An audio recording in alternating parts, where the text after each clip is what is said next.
Chapitre 13. David tint conseil avec les chefs de milliers et de centaines, avec tous les princes. Et David dit à toute l'assemblée d'Israël: si vous le trouvez bon, et si cela vient de l'Éternel, notre Dieu, envoyons de tous côtés vers nos frères qui restent dans toutes les contrées d'Israël, et aussi vers les sacrificateurs, et les Lévites dans les villes où sont leurs banlieues, afin qu'ils se réunissent à nous. Et ramenons auprès de nous l'arche de notre Dieu, car nous ne nous en sommes pas occupés du temps de Saül. Toute l'assemblée décida de faire ainsi, car la chose parut convenable à tout le peuple.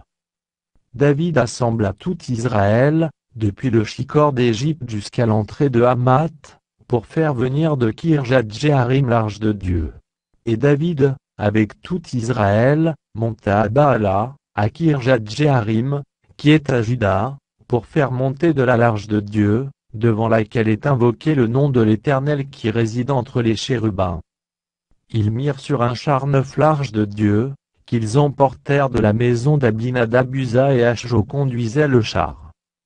David et tout Israël dansaient devant Dieu de toute leur force, en chantant, et en jouant des harpes, des luths, des tambourins, des cymbales et des trompettes.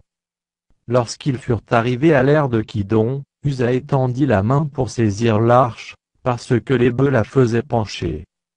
La colère de l'Éternel s'enflamma contre Uza, et l'Éternel le frappa parce qu'il avait étendu la main sur l'arche. Uza mourut là, devant Dieu. David fut irrité de ce que l'Éternel avait frappé Uza d'un tel châtiment. Et ce lieu a été appelé jusqu'à ce jour Péré-Uza. David eut peur de Dieu en ce jour-là, et il dit: comment ferais-je entrer chez moi l'arche de Dieu?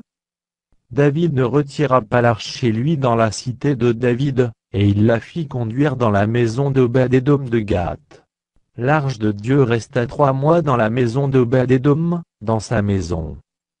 Et l'Éternel bénit la maison d'Obed-Édom, et tout ce qui lui appartenait.